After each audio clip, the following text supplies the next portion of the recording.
Love, LOVE, Ladies of Vision and Empowerment.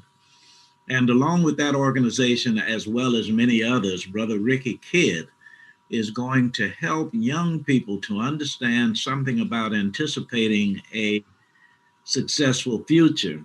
That's one thing that is absolutely the subject matter of the show. But, Brother Kidd, just in case there are some people who don't know the background, will you please introduce us to Ricky Kidd? Yeah, absolutely. Yes, I'm sorry, absolutely. is there, I thought I heard an echo. Brother Walker, are we okay? Okay, thank you. Okay, great, great. Thank you, Mr. Boyd, and thank you all who may be watching today. Those who may not be watching today, but may be able to catch up with the episode later. My name is Ricky Kidd, as Mr. Boyd said. Born and raised in Kansas City, Missouri.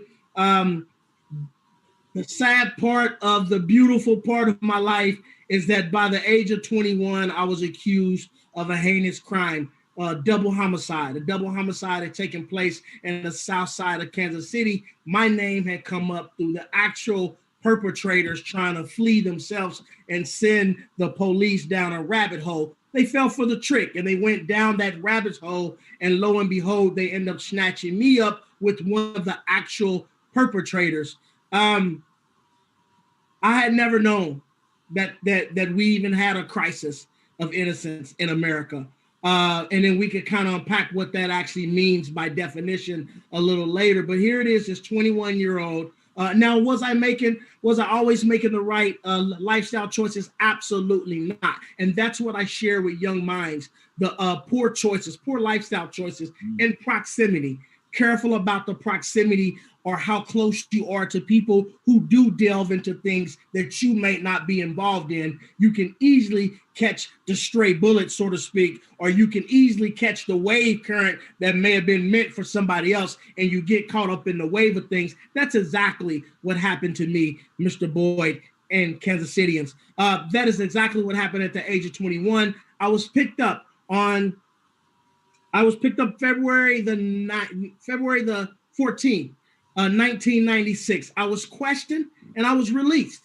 I was questioned and I was released. And I really believe that the police believed at the time that they made a mistake. They had somewhat said that, hey, somebody had dropped your name in a hat. We had an obligation to kind of check you out. If you hear anything, Mr. Kidd, let us know. Have a nice life. You're free to go. I thought, man, I just thought that moment was scary enough to be pulled in for such serious crime. I had dibbled and dabbled in selling marijuana, a little drugs, but I was far, far from anything violent, never alone committing a homicide or a double homicide. So just being picked up alone, and my mom thinking, this is serious business. Hey, no way, you got the wrong person. And I remember telling them that being very adamant and clear that, hey, I know I may not be an angel, but this is not my MO.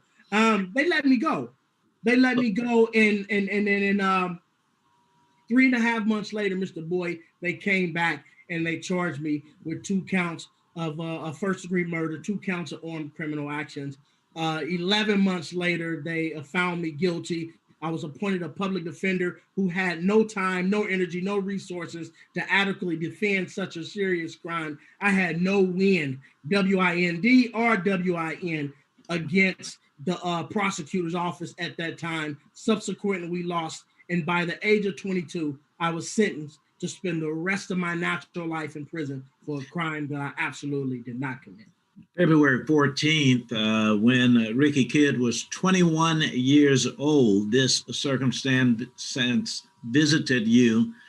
But there was a time when, indeed, Ricky was a kid. Yeah. And when you go back to the age of those to whom you are speaking, what were your aspirations and how did life unfold as young Ricky Kidd became older Ricky Kidd? Man, it brings me to a great big smile. I remember growing up, I was always bright. I was always, I loved math, was one of my favorite subjects. reading and comprehension was one of my favorite subjects. In fact, I was a grade or two above. I went to Blenheim Elementary School. For Yes. those who may remember in the community, Blenheim Elementary School is where I went. I was involved in plays, theater, the little plays that they would put on for Black History Month. I wanted to be a chef. Growing up, I wanted to be a chef. I loved to cook. I watched my mother growing up cooking, and I wanted to be a cook. I wanted to be a chef. One of my uncles, distant uncles who lived in Chicago, Illinois, named George. He would come in town. He would tell me about his activities or his career as a chef, and that really inspired me even more. But the last thing I wanted to be was a nobody. And the last thing I wanted to be was in prison for something that I did not commit. I could tell you that much. Let me tell you what is impressive to me, and I thank you for it. When I mentioned younger life, childhood, and you indicated that it brings a smile to your face. Let me suggest to you that those of us who have been privileged to get to know you in these past couple of years detect no severe bitterness. And if there were, we could certainly understand and appreciate that. But how is it that you manage to keep on and have such an even disposition? Yeah, thank you for asking that question. And I want everybody to know one of my signature t-shirts that I have out now, I Am Resilience is my company. I Am Resilience. And on my signature t-shirt, I have my signature underneath the title, I Am Resilience. And then underneath that, Mr. Boyd, I have the pen is in your hand. And I kind of want to answer your question with that, springboarding off of that. The pen is in your hand. I realized this. There was so much control over my life that they control, the courts controlled the outcome pretty much. When I went to prison, they controlled when I ate, when I went to sleep, when I purchased canteen, when I could talk on the phone to my loved ones, when I can visit them in person, what type of clothes I wear. They controlled so much. I wanted to ask myself, what part of my life can I control?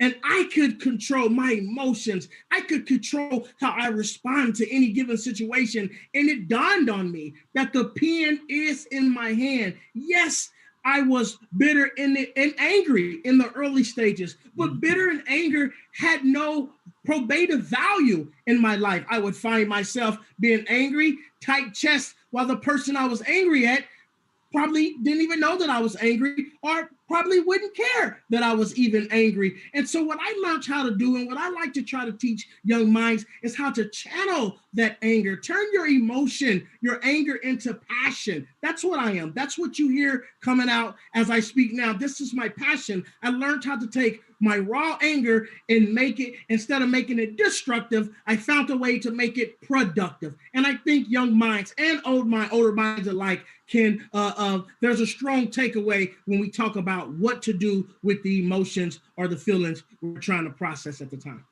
This is interesting to me from a personal standpoint. As a matter of fact, I mark October 28th, 2012 was when my godson got fully off paper. Yeah. After leaving Moberly, October 28th, 2002, having served 10 years from 1992. And Brother Kidd, when I received that phone call, on several occasions to which he will admit, he needed to talk and have me talk him through some of what he was having to encounter while he was incarcerated. Some of the challenges, some of those who would attempt to belittle him. And as I say that, Ricky Kidd knows that that is a euphemism for what could be a far more definitive expression. Yes. But you are resilient, not by nomenclature, but by example. How'd you do it, brother? Yeah, well, I was forced to become. There's a piece in my book. I wrote a book Oh, called yes, please tell us. Say it again. Vivid Expressions, a Okay. journey inside the mind of the innocent. And I'm going to answer that question. I'm going to circle around a little bit, kind of those Take your time. roundabout circles that there's so many of now. When you drive, you go through those roundabouts just to get onto an on-ramp. I understand. So Believe me. I'll do that real quick, but I'm going to answer your question. Vivid Expressions was actually, it wasn't meant to be shared. Vivid Expressions, and that this answers more directly to your question, I had to process. How did I do it? One of the things that I did, I knew that I had to get it out. And one thing that I like to talk to young minds about is finding a way to connect with what you're feeling, understand what you're feeling, and then get it out so that it doesn't bottle up inside. It is okay. It is not a negative thing to have a negative feeling. It is a negative thing to harbor that negative feeling for too long, particularly when other negative feelings continue to fill up on the inside, and then you have a combustible situation going on. And so what we need to do, young minds and old minds alike, is understand that we have to put them somewhere. We put them somewhere through art. We put them somewhere through spoken words. We put them somewhere through gymnasium activity, through athletic activity. We have to find a way to process those emotions. Even as a boxer, the MOVE organization, Men of Vision Empowerment, one of the things that, yes, it's in boxing. It is not just in learning how to fight, but it is learning how to express, learning how to release. It is a release, allows you to release those things. And so I know for myself, Mr. Boyd, that I had to find a way to release. Writing was my way to release those type of things, understanding that I would drown. The weight of the world, the weight of circumstances can sometimes be so heavy that if you don't offload those things, you can drown metaphorically in a sea of water and have no way of rising back up to the top. And so again, for me, it was dumping off negative feelings, dumping off emotions that had no probative value. Once again, we're using that word. It had sticking to me. There was no probative value. Letting them go and finding a place to put them, that is where I was able to identify and then rise to the level of the resilience that many people see today.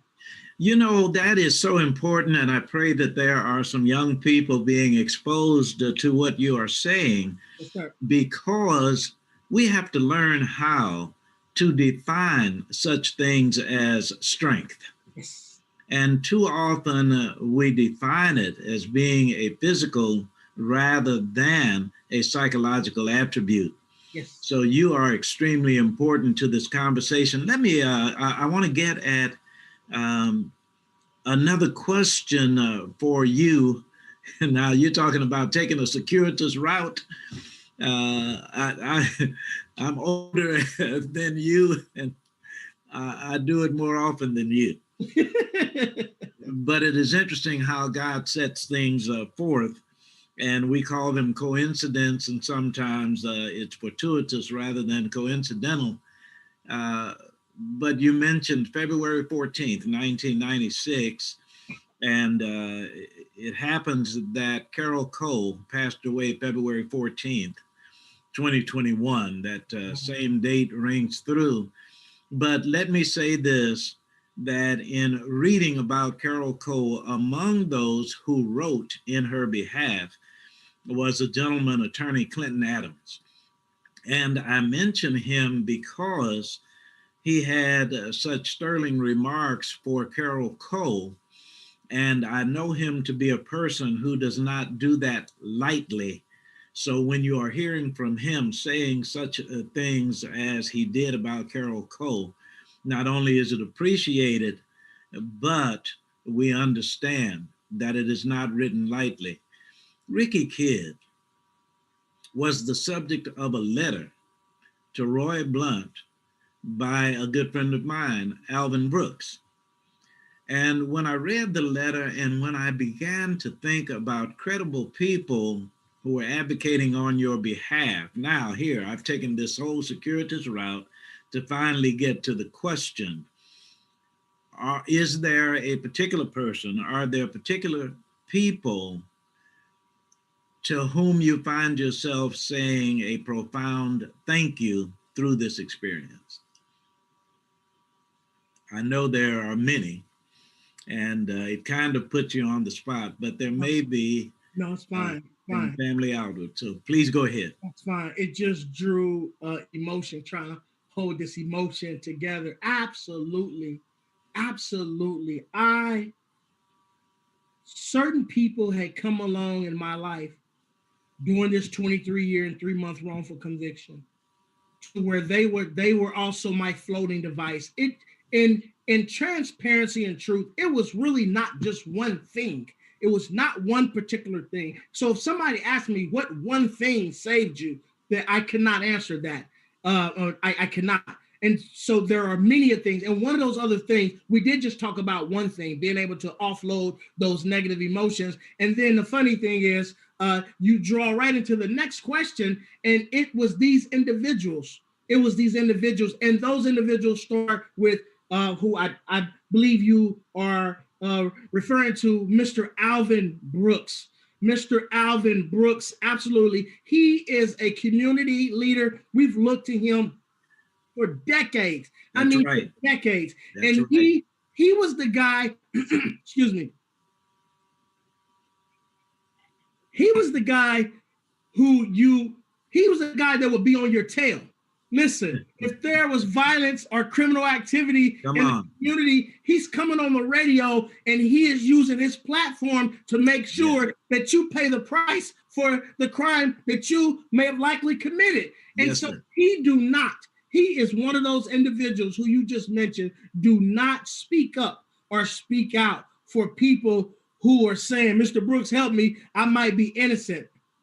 And so by the very fact that he was willing to stand in the gap on my behalf and speak to all involved and say emphatically that this guy is innocent, it meant the world to me. It still does mean the world to me. And I'll be quite frank, I'm not sure that I may be here right now. I'm not sure that I may be on this screen right now talking to you if it wasn't for Mr. Alvin Brooks, along with other attorneys, Professor Sean O'Brien, attorney Cindy Dodge, the Midwest Innocence Project, and then investigator Dan Growthhouse, the community, Brandon Ellerton, Charles Johnson, many of those individuals, they came and saw me while I was in prison. They were my floating device at times when I needed something to hold on to, or else I felt like I was going to drown. Those were the individuals who came to my aid. But the reason why I say with Mr. Brooks, because although I had an awesome legal team, this awesome legal team had been with me throughout the whole experience. Well, about 10 years in, so the last 13 years and 3 months, they was with me. And we lost 11 times. We lost in front of 11 different judges. This awesome team with these awesome facts, we lost. And so here it is. We're in DeKalb County. We're in rural Missouri. And we're trying to get a fair hearing. We're trying to get a fair hearing where the judge considered the Honorable Judge Darren at Gallatin, Missouri, to be more specific. And Gallatin, Missouri is heavily known historically for being a racist town. I'm in trouble, is what I'm telling myself. I'm in trouble. You're going to send me way out here to have one of these judges hear my case? I'm in trouble. But the Honorable, and I mean Honorable, Darren Atkins, sat and heard that case, and he also heard the testimony of Mr. Alvin Brooks. And I just believe that the level of credibility that Mr. Brooks brings into any space that he enters, it had to weigh heavy on this judge's mind that he had this stellar career as a police officer, that he's won awards from the president, Ronald Reagan, that he's done all these many things. He was our police commissioner here for a space and time. He brings all that to the courthouse. and he testifies emphatically in front of this judge. And so while I give a lot of credit to the lawyers and I give a lot of credit to Judge Darren Atkins, I just happen to believe in my mind that what would make the facts, because everything was the same otherwise. The same awesome lawyers, the same awesome facts, the same awesome circumstances that Ricky Kidd is innocent, except for this time, Mr. Brooks was able to come in based on the type of hearing that we was having and testify. It caused the judge to say, you know what, I've heard enough. He issued on August 15th, 2019, a 107-page ruling that said emphatically that I was innocent and I was free to go. So that is absolutely fantastic. And as a matter of fact, we could do so much more just talking about Mr. Brooks. Yeah. And I am going to ask at some point that Louis George Walker repeat again when Brandon Ellington's program appears right here on KUAW.org. I think it's on Sundays. But before doing that, in as much as you are speaking to or will be speaking to young people, can you tell them, and please tell us something about the importance of family? I want to tell you, if I can split it, if we could split the difference, I want to tell the young minds who may be watching the importance of family / support and self-development. Those two are very important. So starting with the importance of family and support, it's necessary. There's a play, I'm a playwright, and there's a play that I wrote while I was in prison. The wardens would allow me to write these plays, grab inmates, rehearse for 4, 5, 6 weeks, and we would put the play on inside the institution. Some guys never even been to a play. It was designed to give them an activity, but also to pull out the best in them. And so, in one of the plays that I wrote, it's titled "Not on My Own," "Not on My Own," and it's about a young individual, a young man who was diagnosed with leukemia, cancer, and he began to alienate himself from his friends, from his God, and he tried to go at it alone. It's a powerful play, but it speaks to, you don't have to have leukemia. You don't have to be wrongfully convicted. You don't have to have a one set particular circumstances to feel the difficult and challenges of life, nor do you have to go at it alone. To go at it alone is, to me, is to go against an army of 1,000 by yourself. You're sure to be defeated. And so I just want the young minds to know that it is important to have family. It is important to have support. There's an acronym that I love to share with young minds. TEAM. Together, everyone accomplish more. I love that acronym. Yeah. TEAM. Together, everyone accomplish more. There's so much more you can do with your life and yourself when you stay close to family, when you stay close to support. Let me illustrate that for you. All right. When I came home, August 15, 2019, my thought was, I'm out of here. I don't want to be nowhere near Missouri. Missouri did this to me. I'm out of here. And people said, Ricky, although we understand what you're talking about, and you may want to go to a different state, and you're going to have to stay close. It is best for you to stay close to family and a support group. You can do more. They will be there for you to help you understand things, to help you when you fall, to help you blossom, to help you shine. And so, and it has proven true. I'm not doing bad today. 18 months out of prison. I'm married. I have a baby. I have a business. I have decent shelter. I have transportation. I am in the community. I am making a difference, but I could not have made that difference without family and supporters. So I want to qualify what we're saying here by an example. The second thing, if I can answer real quick, as it relates to making sure that you are working on your best self. The reason why that is important is because valued people value others. And you cannot ask valued people like Mr. Brooks, like Mr. Boyd, like Brother Mariah. You can't ask other valued people to step in on your behalf if you're not showing your valued self.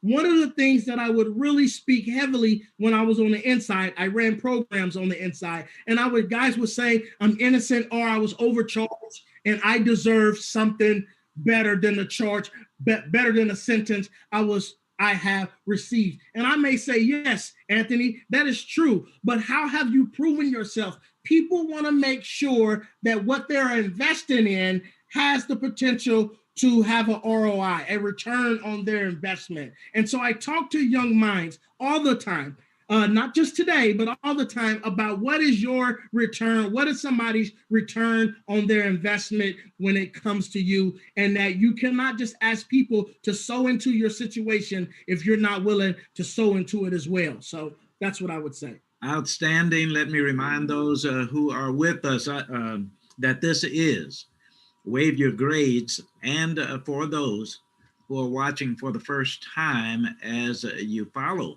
Brother Ricky Kidd, it is our pleasure, our appreciation, Brother Kidd, and to those who are watching, quote, listening. Wave Your Grades is a program that was conceived with students and veterans in mind, asking American students to strive for excellence in honor of our troops and come on the radio program to show that they intend to do well in honor of those who fight for them, and then having veterans motivate the students. Wow. One of the things that is important to both is to have examples set before them of, and now bringing your word into play, what resilience and resiliency really mean. And my man, Ricky Kidd, if somebody ever needs an explanation of making the best of a dire circumstance, for you to have done what you did while incarcerated, that is magnificent from this standpoint. For today's interview, I am eminently interested in what you will say to the young people, what you are saying to the young people, what you have done since being released. But man, when you talk about what you did while there, I say young people learn more by example than they do by instruction. The example that you set while incarcerated probably did more for many of those whom you touched than it did for you. And you are having people contact you now, later, letting you know. Yeah. So we're talking to Ricky Kidd. Please, as we get back into the conversation, tell us how we can contact you and what kind of services you render. Yeah. Okay, great. So I could be followed. There's a link tree, LINKTR period EE /IAR. That's LINKTR period EE /IAR. That is my link tree. This technology, I love the link tree because you can click on one link and it can show you everything, where to go. My YouTube channel, my Facebook, my Twitter, it takes you everywhere. If you want to hear more about the work that I've been doing, it's going to take you there. If you want to hear where's his book at, it's going to take you there. If you want to hear where's the last place he spoke, it will take you there. If you want to hear what does he have coming up in the future, it will take you there as well. So that is LINKTR period EE /IAR. But I want to give you one more, the official website, which is www.resiliencemode.com.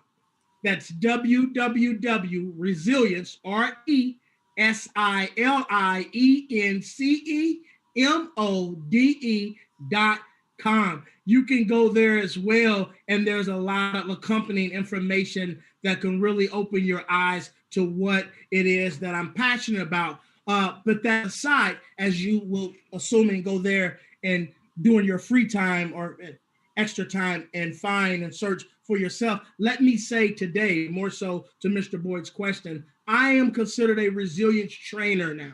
Okay. And so I train in a space of resilience. I'm a motivational speaker now, and I focus on criminal justice reform. I also make sure that whatever we do, that I'm involved in youth empowerment activities. All right. So I am a proud partner with the Move and Love organization as well. That is one of my best relationships, partner organization relationships yet. And let me tell you why. Because of the folly of my youth, I was innocent of my crime, but I was guilty of poor lifestyle choices. I was a good guy, but I was misguided oftentimes. And I always thought that if I had no brothers, I had no uncles, I had no Move organization, I had no Mr. Boyd's organizations or platforms. I did not have that. And I cannot stop thinking about if I had the benefit of the programs and organizations that are existing today, I could have avoided the pitfalls that popped me on their radar. I am in no way excusing what the state of Missouri and the prosecutor's office has done to me. There is no excuse. There's a lawsuit being filed. Hopefully they'll be held accountable. But what I am saying is, what were you doing at the time? It's easy to say that the Kansas City Police Department did this, or the Jackson County District Attorney's Office did that, and they did. But we also got to look at this thing holistically. Ricky, what could you have done better? What could you have done to make sure that you wouldn't have popped up on their radar in the first place? And I tell young minds that we have to really analyze the quality of our decision making. We really have to go back in and dissect what type of decisions are we making. I made poor lifestyle choices. And I tell young minds, listen, there's a criminal justice system that needs reform. But until it is actually done, we need to make sure that you avoid going down Prospect or Mungal. If the concrete is being dug up through the whole block of 40th and Mungal, then I need you to avoid going down that street, because it's all holes and you can get sunk into the ground of the criminal legal system. So we have to help our children not only aspire and grow into their full potential and to walk in a purpose, but we also have to help them avoid the pitfalls that lay at every which way, from north to south to east to west. We have to make sure that we guard our children, making sure that they don't go in the wrong directions and get caught up in the claws of our criminal justice system. That's something that's been extremely important to me as well. This is wonderful. Let me, by the way, I indicated, and I think Brother Walker, that you might have been getting ready to tell us about not only Brandon Ellington's program, but fill us in on KUAW and some of the things we should be looking at and looking for.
Thank you very much. And we're back with Brother Ricky Kidd.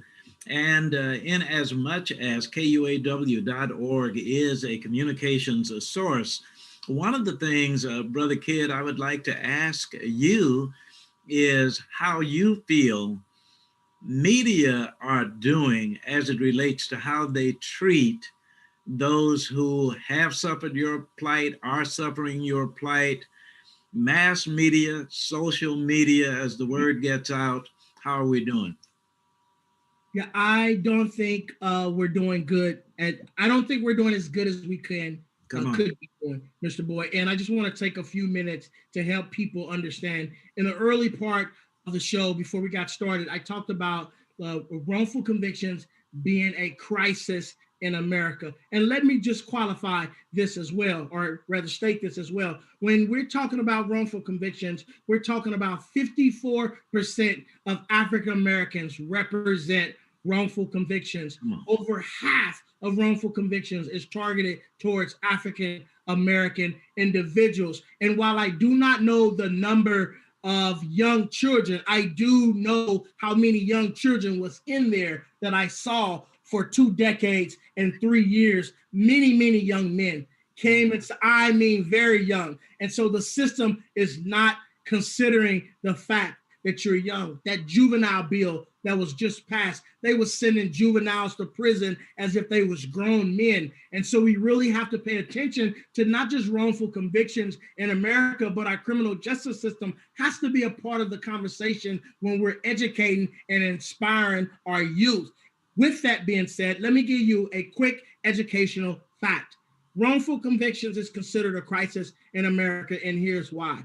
There is 2.3 million individuals inside our prison system inside the U.S., 2.3. About 5%, conservatively, about 5% is believed to be wrongfully convicted. And for those who may not have your calculators or may not be able to calculate that real fast in your head, I sure wouldn't be if I had not said this over 1,000 times. It's 5% of 2.3 million is about 115,000. 115,000 individuals is believed, 54% of them Black and many of them young, is believed to be languishing inside our prison systems across the country. We have 50 states. If you divided it evenly, although wrongful convictions are not meant to be divided evenly, but for visual and contextual purposes, if you divided it evenly, that would be about 2,000 and some change in each state housing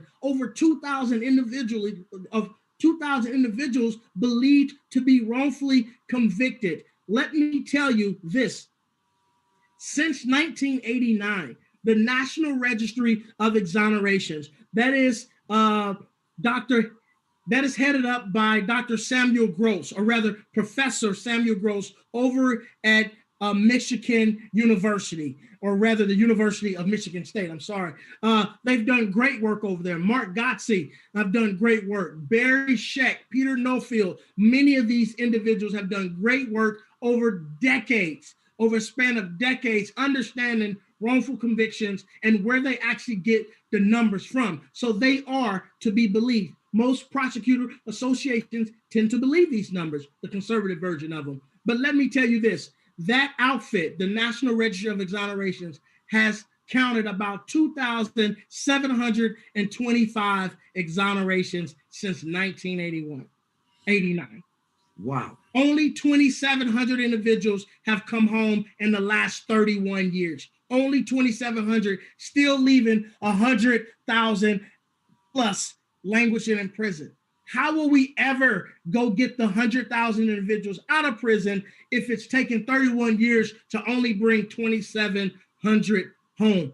To your question, is the media doing enough? Are they playing enough of a role? Is social media, is society paying attention enough? No, the answer. It's an emphatic no, they're not paying attention. And if we continue not to pay attention, because let me give you this too, Mr. Boyd, and to the listening audience, 5 out of every 100 new cases is believed to be a result of a wrongful conviction. And so you're talking about over 100,000 individuals who's languishing in prison, only 2,700 coming home over a span of 3 decades, and 5 out of every 100 new cases is believed to be a result of a wrongful convictions. We know the number, we know the math, we know what causes wrongful convictions, but we collectively have not done enough, particularly when it comes to media and social media. The voice of Ricky Kidd, a very important voice today. And in your offerings, are there colleges and universities offering credit to those who have the opportunity to hear from you? And if that is not the case, are you pursuing an adjunct professorship or something of that matter? Because what you are teaching us today is worthy of academic credit. Yeah, man, you must got a bug in my home or something, Mr. Boyd. I don't know how you pulled that. I don't know how you pulled that one off.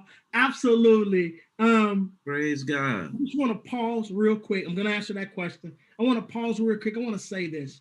Careful when we talk about young minds, right? Because we're talking about our children, right? Yes. We're talking about our children, 12, 14, 16. But guess what? They're still our children when they 20, 25, 30. They still our children. Okay. They're still our children.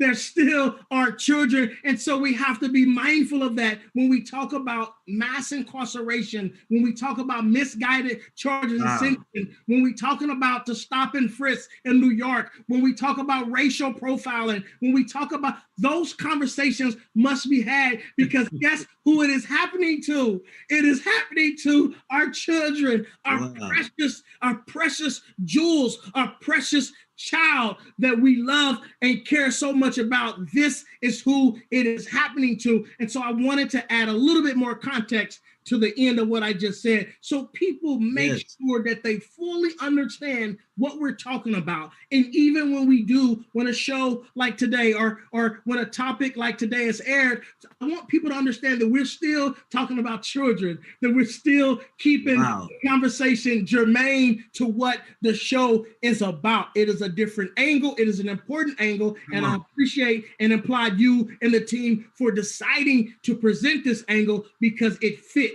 It fits into the fabric and the fiber of the very thing that we're trying to do with our community as a whole. With that being said, I want to answer your question real quick. Yes. I wish that I was there yet, but I am working on that. I said that you may have a bug in my home or my office somewhere around here, because I am actively working on that. I will share this with you, my friend, and for those who's listened, I'm actually working right now with the Jackson County District Attorney's Office, Gene Peters Baker's office right now. Now, Gene Peters Baker was not responsible for my conviction, but that office was. But when you talk about setting bitterness aside and deciding to become better, I actually reached back and reached out and said, where can we find common ground? Where can we work together? I have a cautionary tale to tell, and I would like to tell it, rather teach it to your office. And I want people to know that she reached back out and she said, yes, let's do that. I want to learn from your cautionary tale. We cannot turn back the hands of time, but we can practice forward thinking as it relates to what can change, whether that's bias, whether that's racism, whether that's a lack of integrity, whether that's a lack of accountability, whether that's policy and procedures. And so this fall, I'll be going in and I'll be training with credits, with those CLE credits that you're talking about, where we can not only learn about what caused wrongful convictions and what we can do and how it impacts. It is a full layout, Mr. Boyd. It breaks down how the cost of a wrongful conviction. There's a subject matter. There's a subject line under that where we unpack the actual cost of a wrongful conviction. And it's not just the individual, it's the family who suffer a false belief that the real person has paid the crime. When the wrong person is in prison, the right person is out there committing the crime. It leaves the community vulnerable and unsafe. And then taxpayers foot the bill. let me say this real quick, Mr. Boyd. Taxpayers foot the bill to a tune of $40 billion with a B over the course of 20 years. Remember that number I told you, 115,000? That is the rough estimated cost of what it costs to keep those individuals in prison over the space of 20 years, the average time in which an innocent person sits before they are released. $40 billion that tax me now. I'm a taxpayer. I just pay my taxes. That taxpayers are paying to when it comes to keeping wrongful convicted people in prison. So all of that is being unpacked. This is so wonderful. This is the voice of Ricky Kidd. And as you talked about the data, as you offered us the statistics, it occurs to me, here we are in the United States of America. The United States of America, traditionally, until recently, has been called upon by the world to lead the cause of peace and justice. And yet, we are leading the world in incarceration. And when you can capture the imaginations of a world with a police officer's knee on the neck of George Floyd, the world was saying, I can't breathe. Ricky Kidd must have been saying, I can't believe that it would take this long, up to this date, this individual, for a world to respond. This is why you are eminently important, because you speak from experience, not from theory. One of the things important to me on this day, Saturday, February 20th, 2021, having the privilege to have you on the program, is that however much subject matter I might cover, there might very well be something of particular importance from Ricky Kidd. I often refer to it as the parking lot conversation. When you get to the parking lot and you say, doggone it, we didn't cover X. But are there some things, is there one thing that you want to make sure we don't get off the air without your covering? I just want to say, yes, she knew that I was looking for this.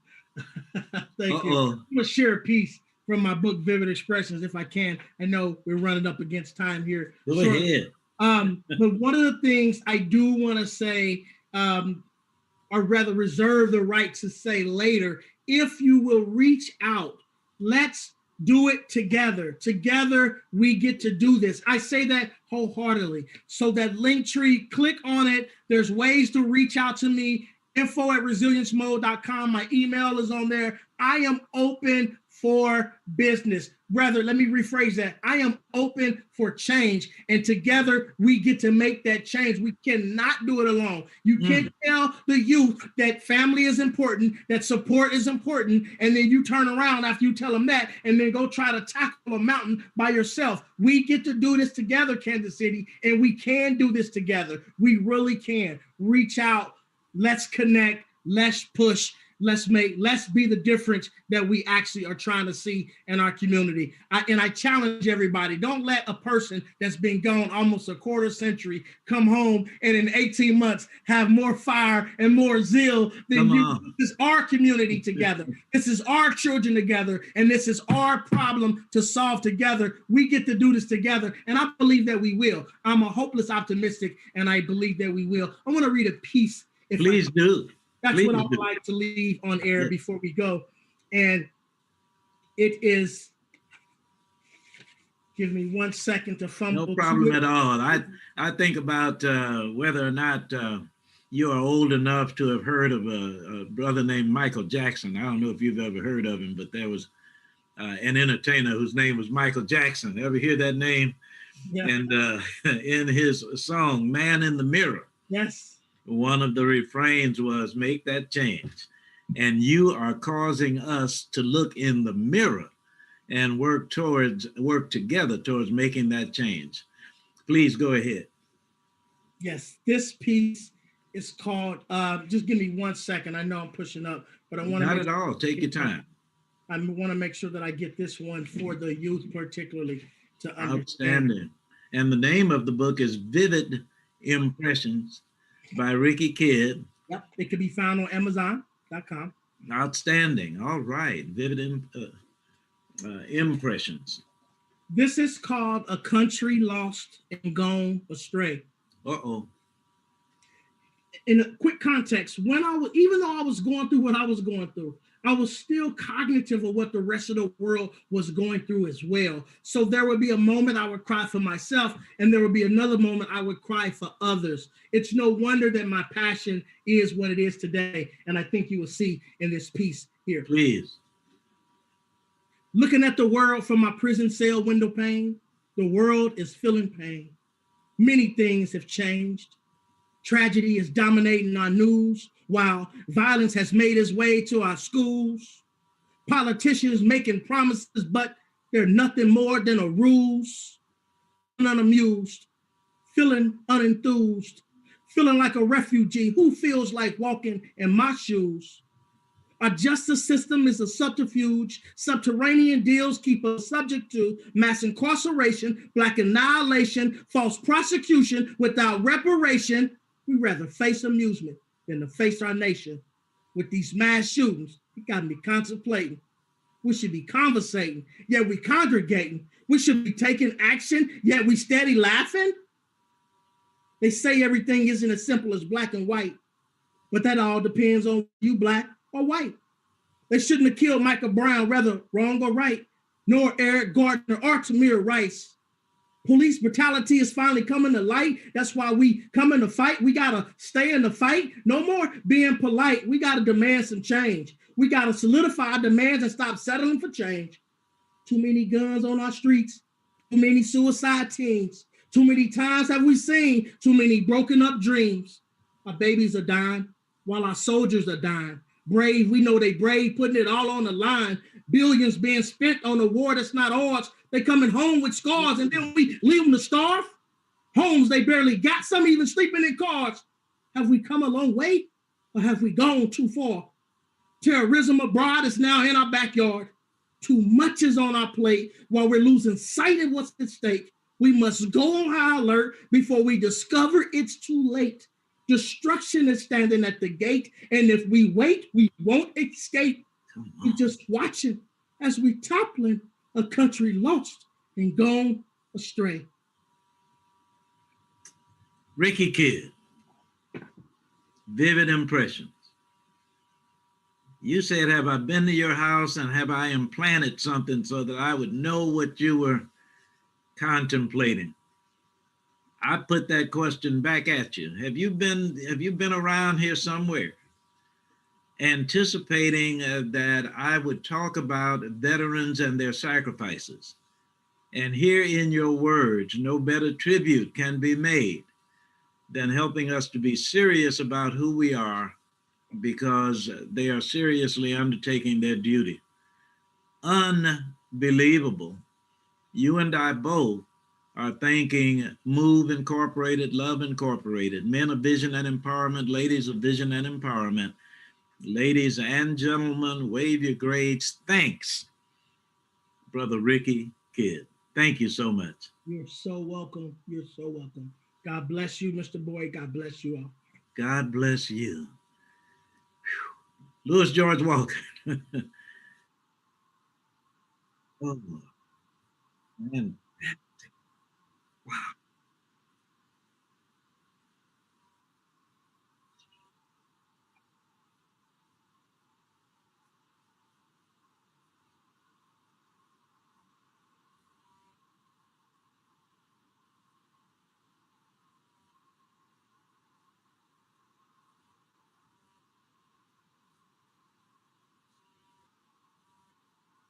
Thank you so very, very much. Thank you, Ricky Kidd. Thank you, Louis George Walker. Gracious God and wonderful Wanda. I'm on my way home.